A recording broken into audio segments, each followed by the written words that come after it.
Welcome to the Spirit-Centered Business Podcast, where we blend the spiritual with the practical for supernatural results. Now, here is your host, Bralynn Newby.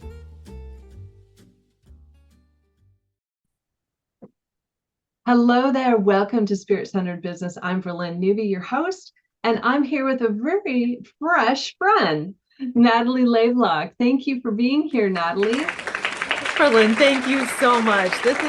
I've really been looking forward to this because, as you said, we're fresh friends. We're kind of new to one another, and yet what I have already learned about you and the things that you're bringing to the table as a business owner and as a business coach, super exciting. So I'm just honored that you had me be your guest on this show. Thank you so much. Oh, wow. Well, the honor is definitely mutual, because when I saw what you were doing and the level of coaching that you bring to people, I'm like, oh my gosh, I got to get this girl on. She's got to tell her story. Everybody needs to know her. So yeah, let's start there. Let's talk about your spiritual journey first, and then we'll get into more about what you're doing. But I guess a high level bio might be that you are a CEO, coach to executive level people, and you walk in the kingdom and you help them blend what they're doing with the kingdom, kind of similar to me, but kind of more focused on organization. Is that correct? Mm-hmm, mm-hmm. Yeah. So let's hear your story, your spiritual journey, and then we'll get into how you got into business and how you're blending them together. I'll give you the 2-second version of it, and then we can go a little bit deeper. But it's kind of like born and then born again. Okay. and that quick, huh? Honestly, it kind of was that quick. Wow. And sometimes, Bralynn, honestly, it makes it hard because sometimes I feel like I'm a not enough Christian. Oh. Because I was born into the faith. My parents are faithful Christians. I was born into the church, grew up in the church. I've always known church life. I've always known the Lord. And so when people talk about having these really radical, dramatic conversion stories, sometimes it can make me feel like less than. Oh my gosh. I'm so glad that you're talking about that. Yes, I agree. Let's hear more. That's so good. So I was born in about the age of 12. I accepted the Lord. I was baptized and all of that kind of stuff. And just continued to act like a normal kid, right? Like I knew who God was and I knew who Jesus was, but I didn't really. There was a breaking point moment when I was in college. And I went to an event. I'm trying to remember what it was called. Judgment House. Have you ever heard of Judgment House? I haven't. Okay.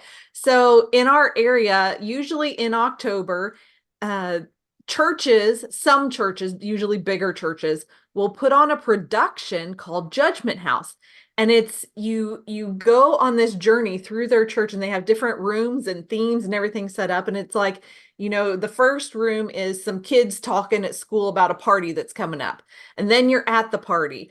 And then the next scene is there was a big wreck after the party and one of the kids died. And or two kids died. Wow. One of them was a believer, one of them was not. And so it's their journey of, was your name written in the Lamb's Book of Life?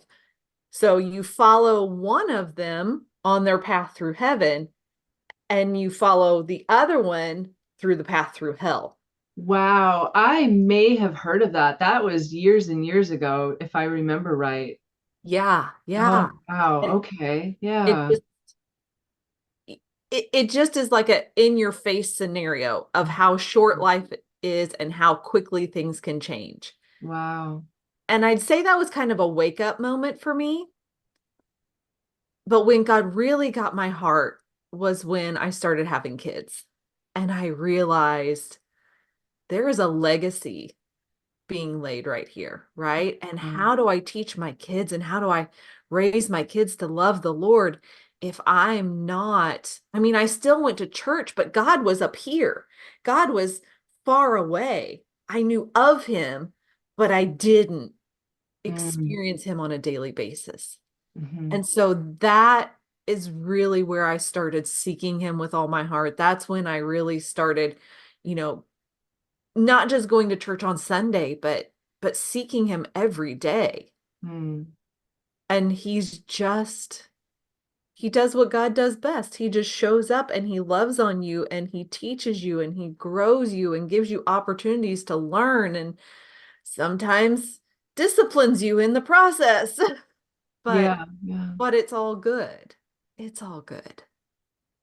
Wow, that is so good. So how old were you when you had kids, or are you in your young 20s? Like, or are I, you no, I was, I think 27 with my first one, 27, okay. 29, then 31. Okay, okay. So yeah, so you'd had a bit of life experience outside of school and parents and stuff like that before you really came into a relationship. Yeah. Oh, Yeah. Well, and it's something that at least I always heard growing up, people talking about, you grow up under your parents' religion, your parents' belief system, and then at some point you create your own, right? You learn your yeah, own, you yeah, experience your own. And that's yeah, really what it was for me. It was that next level of wooing from God. Like, okay, you have the knowledge. Now let's get to the heart. Let's create this relationship, you and me together. yeah. Well, I'm glad you said that though, because it is important to have the foundational stuff. And we're always thankful for, even if it was more limited in relationship, at least we got the foundational biblical principles and those Mhm. kinds of things. So yeah, that's good. All right. So what happened next? So, uh, it was kind of like God was building me up, and then he tested me. Mm, And the way he tested me was I was a clinical nurse educator in a corporate healthcare setting. And I got the opportunity. Well, I was honestly, while I love my job, I was kind of struggling because I wanted something more. I knew I had more to contribute, more to offer. mhm, And at the same time, the direction the hospital was going, they were actually pulling back. So prior to an administration change, we were a very forward thinking organization. We were always looking for not just to do standard of care, but what can we do above and beyond? How can we excel in the care we deliver to our clients? And mm, so we went through an administration change and they decided they were going to start pulling back. And I was like, God, this is like I need something different. I can't be in status quo, mhm, right? That's not how you made me. It's sucking the life out of me. And he's like, okay. And so he presented me with two options. My manager walked into my office one day and she said, Natalie, we'd like to offer you a promotion to move into a management position. You've served here faithfully. It's the next rung on the ladder. I knew they'd been grooming me for that position. I just thought it was going to come about another 5 years down the road. mm, So they offered me this management position. And I was like, oh my gosh, maybe this is my opportunity to influence the organization at a greater level to, you know, push forward, to move forward and all those kinds of things. And it became very clear that that was not going to be the case. And I also realized that with this management position, I was going to be on call 24/7, 365 days a year. My kids were still young. I was just like, the money, the prestige, the title, all of that kind of stuff. I was like, God, it's just not worth it. And he's mm. like, well, how much do you trust me? I'm like, what do you Wow. mean? He said, Wow. because you could follow me, trust me 110%, step out on your own and create your own business. And I was like, Wow. Wow. So before we jump into that, Well, first of all, I don't think you knew this, but I came out of the healthcare system as well. I was in architecture though. And so my first, yeah, so I was designing the hospitals and working in construction and all of that stuff. So right out of college, my internship was with the Department of Veterans Affairs, the VA. So I was renovating VA hospitals, which of course needed so much help, because they were, designed in the 50s with the ceramic tile stuff. So um, I also have that experience of what the corporate healthcare and intractable mindsets are when you want to do a new thing. And I was, 24 years old in charge of union guys who were twice my age. So you think I got a lot of stuff done, but the Lord showed me faithful. So it's just interesting. I understand that mindset that you were in. And so now looking back though, and understanding the kind of the tentacles of the system of medical, are you glad that you got out and made that change, or are you like fighting it, or are you, what's the mindset now? Yeah. So let me give you a behind the scenes Sure. version of this that I didn't start talking about till just recently. Okay. So first of all, obviously I decided to trust God and just go all in, right? So created my business, started working on that. Now, in doing that, I still did some PRN work, some just as needed to help keep the family's cash flow going as the business built. That allowed me to take what I made in the business and pour it back into the business to grow the business rather than having to pull, to keep the house afloat. So, that came to a head. Oh, this is dicey. My audience has heard everything. It's okay. That all came to a head during COVID. All right. And I realize COVID is a hot topic. And I realize that people have very deeply ingrained beliefs around COVID. And I'm just going to share my experience. Sure. So I was still doing PRN work during COVID. I was seeing everything that was happening. I was listening to all the things that were being talked about. I was seeing how that was playing out in healthcare. And there came a point, our hospital had been really, really good about saying, if you don't want to get the vaccine, you must have your temperature taken. I think you have to periodically do a test, and you must wear a mask. Okay. So this isn't in the height of COVID. This is kind of as we were coming out of it, but they were very, they tried to accommodate people who couldn't or didn't want to get the vaccine. Okay. And based on what I knew and what I saw, I knew the vaccine wasn't right for me. Doesn't mean it wasn't good for other people. Okay. But I didn't believe, based on me, that it was right for me. Hospital supported that. I followed all the protocols, did all the things, whatever they needed. Then there became a government mandate that said, doesn't matter unless you have a religious exemption or like a medical allergy or something like that to the vaccine, you have to get vaccinated. And in my spirit, I knew that that was not an option. Because I don't know why. I don't know what it was.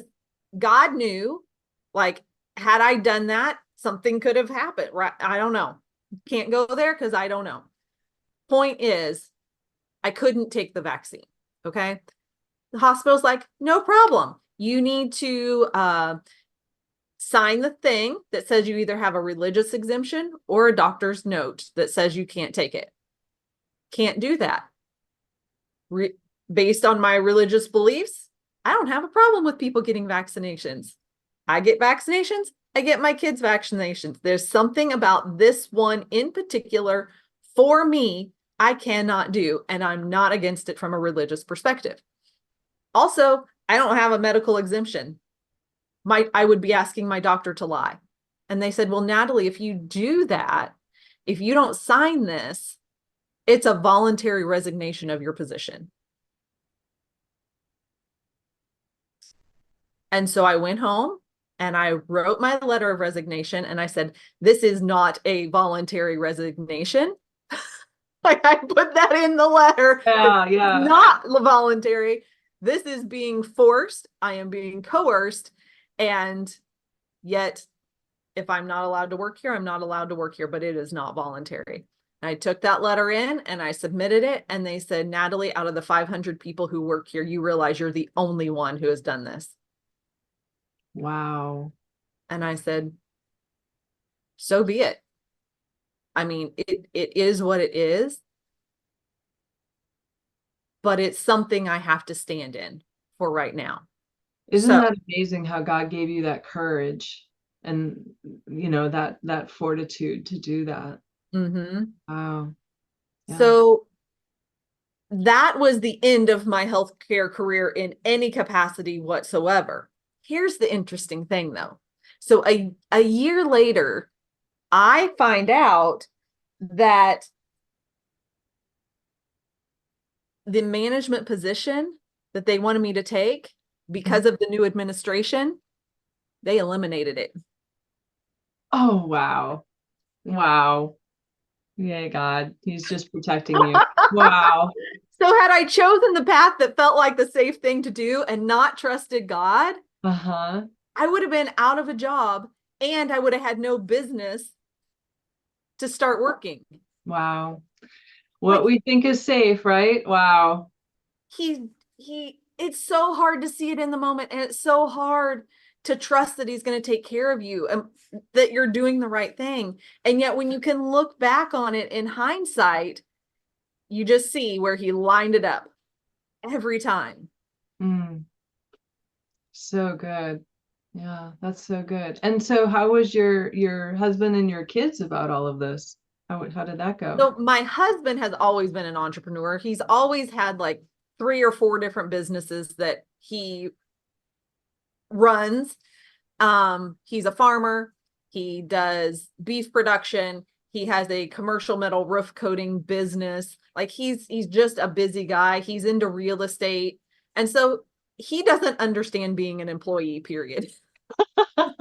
So he's like, Natalie, just chase your dream, go do your thing. You're going to be happier. You're going to whatever. So he's always been an encouragement, which I know some people don't have. And so I don't take that for granted. You know, it is a blessing. Definitely. It is. It is.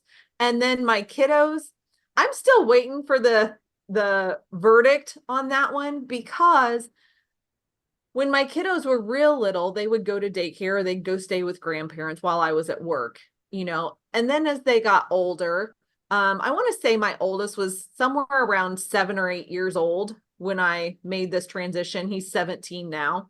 I don't know that they've known any different, right? They haven't really known mom working outside the home, having to miss out on holidays, having to miss out on their special occasions. They've never really known any different. And so I don't expect them to really be able to speak into that until they become parents themselves. You know, and my hope is, Mom, we're so glad you were there. Right. You know? Right.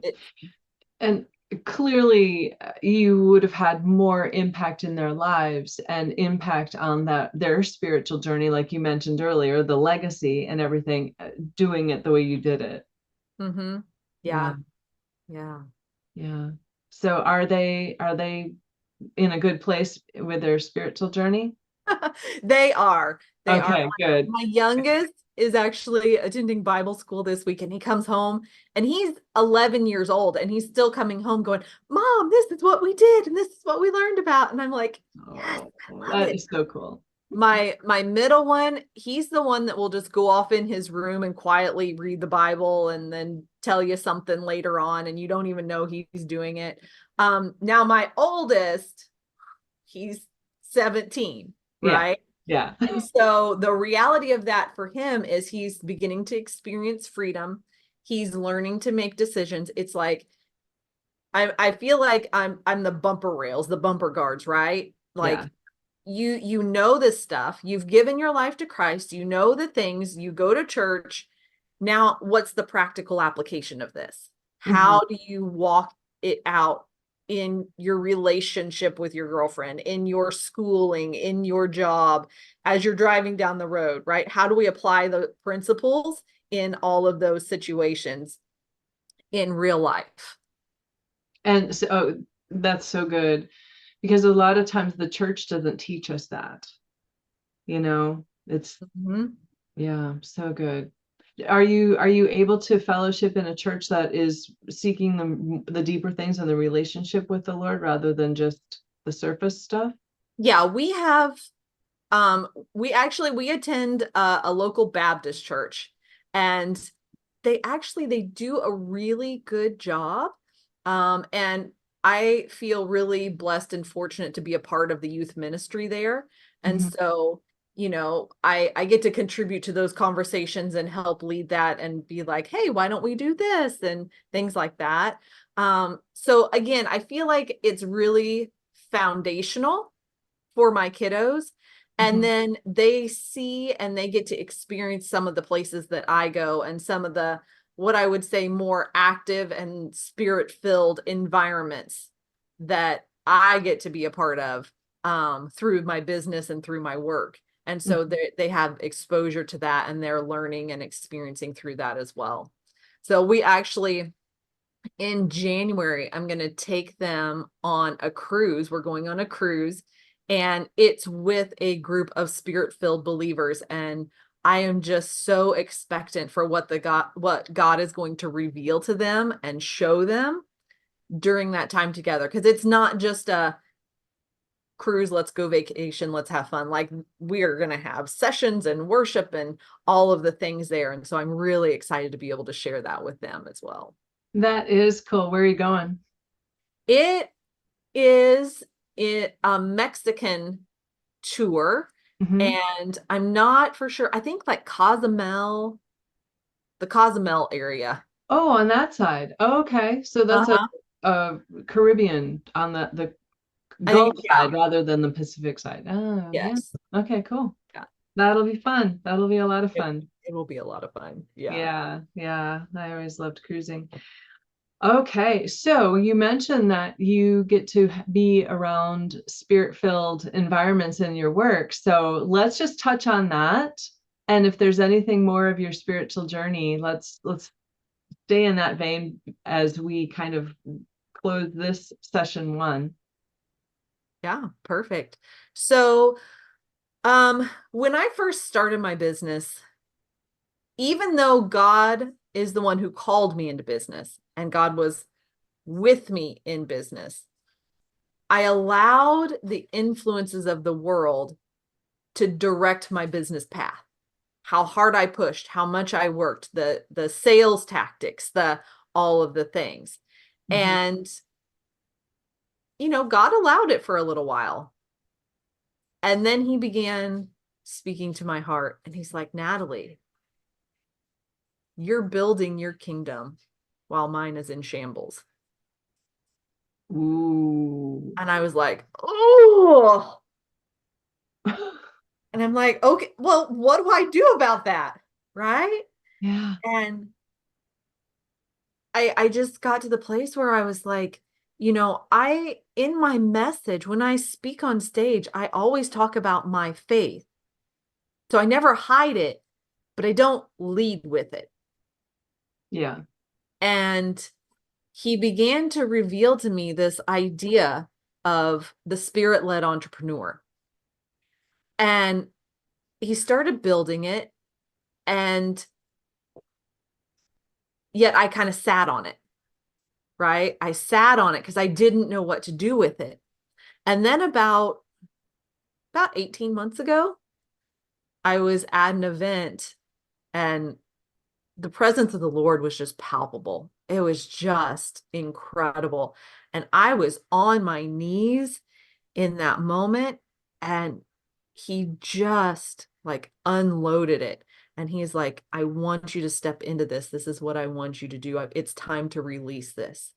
And so about a year and a half ago, I began the process of rebranding and all of that kind of stuff to become the Spirit-Led Entrepreneur and to really lead with working with kingdom entrepreneurs to build their businesses, because we're at a place in time. Like the way that I perceive this, and I know you have deep insights on this too.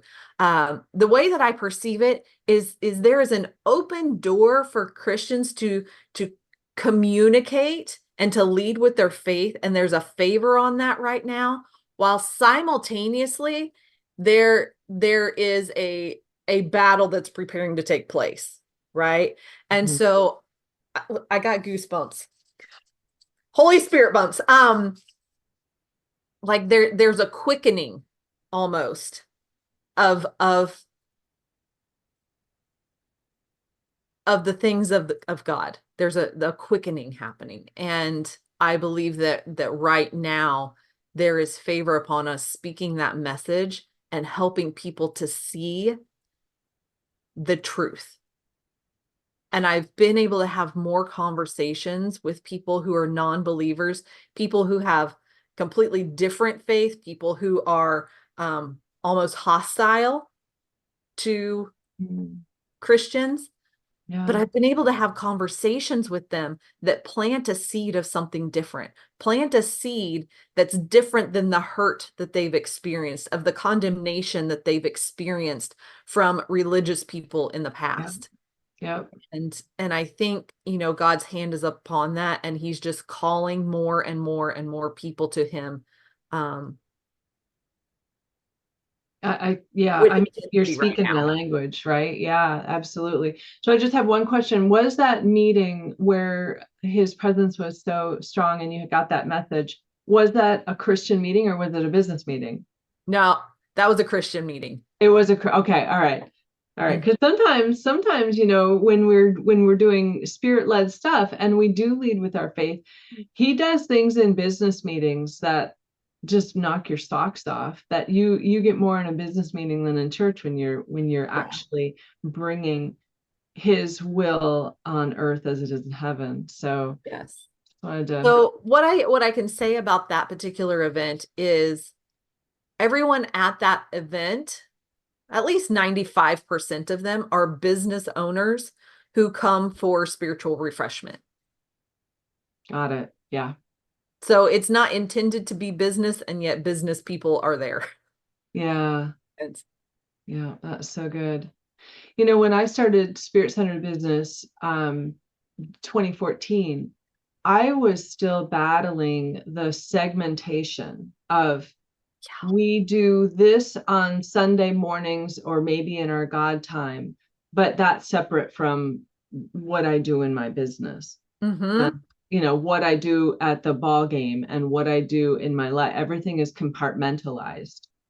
And that's why I think the Lord gave me that spirit-centered, that name, because it's not, at the time, as I was learning my coaching and how to do coaching and I just totally had to get all new tools from being an architect into coaching. Still building teams, still managing schedules, still, all of that kind of stuff. But anyway, so when I was doing that, I was in groups of people who had a lot of church wounding. And so they were seeking spiritual in New Age and even witchcraft, the white witch, the good witch kind of stuff, because they were so hungry for spiritual stuff and they had been wounded in church. So I was around that. And so I didn't want a business name that was overly, Jesus in your face, Bible thumping, Christian, because Mhm. the word Christian had a bad taste at that time. And I'm not sure if it still does, whatever. So when the Lord gave me spirit centered, I'm like, oh, well, that really speaks to like an all-encompassing. If we're spirit centered, we're in alignment with our spirit and Holy Spirit, then we can start to remove those compartments in our lives and just start being spirit centered. And then what does that look like in business, right? So I hear you that we're not necessarily leading with you got to be saved. You've got to receive Jesus as your Lord and Savior and preaching it. But we're leading with, this is my come from, this is my worldview, and it's such a part of me that I'm not going to back away from it. And you're probably not going to hear something else come out of my mouth. Yeah. And it's not a verse that I can like quote directly, but it's the spirit of the whole not being able to hold this back, the spirit-led entrepreneur movement back anymore, is the verse where it talks about like, even if you choose not to speak, the rocks will cry out. Rocks will cry out. Yes. Right? And that's what I felt on the inside. It's like, I can't not share this. Oh, so good. Yeah. Yeah. Such a beautiful message. That's really terrific. So let's wrap up session 1 and we'll jump back into the story and talk more about exactly what you're doing in your business. But as a teaser, you have a Coach to CEO guidebook that's available. And so we will definitely put the link to that in the show notes, wherever you're enjoying the podcast for the audience. And you can always catch up with Natalie at natalielavelock.com. Is there anything else you want to say about how people can connect with you? I think you covered it as far as connecting with me. That's great. Thank you so much. Yeah, of course. I want people to get a hold of your stuff and see what you're doing, invite you to speak. Yes, please. Yes, please. Awesome. Yep. Okay, so let's land this plane. Thank you for joining us. Thank you for sharing, liking, subscribing wherever you're enjoying the podcast. And we do really appreciate those 5-star reviews over on Spotify and iHeartRadio, iTunes, wherever you can give us a review. We so appreciate that. Share this with your friends. And if Natalie's message inspired you, absolutely check out her stuff, natalielavelock.com, and check out that CEO bundle. I will put this in the show notes so you'll be able to have the link to go grab that. She's offering that for free. So we will see you in the next session. And until then, stay spirit-centered. Peace out. Hey there, SCB peeps. I want to give a huge shout out and deep appreciation and thanks to Candace Benton. She has become a super sponsor for the Spirit Centered Business Show. So I would appreciate you helping me in sending blessings and abundance back to her. Thank you so much, Candace, and you are well loved. Thank you for listening to Spirit Centered Business with Bralynn Newby. Be sure to like, subscribe, and share with your friends. The next stage of doing business by being spirit-centered is coming together in collaboration, working with spiritual principles and knowing our destiny. Join our tribe at spiritcenteredbusiness.com, and we'll catch you on the next broadcast. Peace out.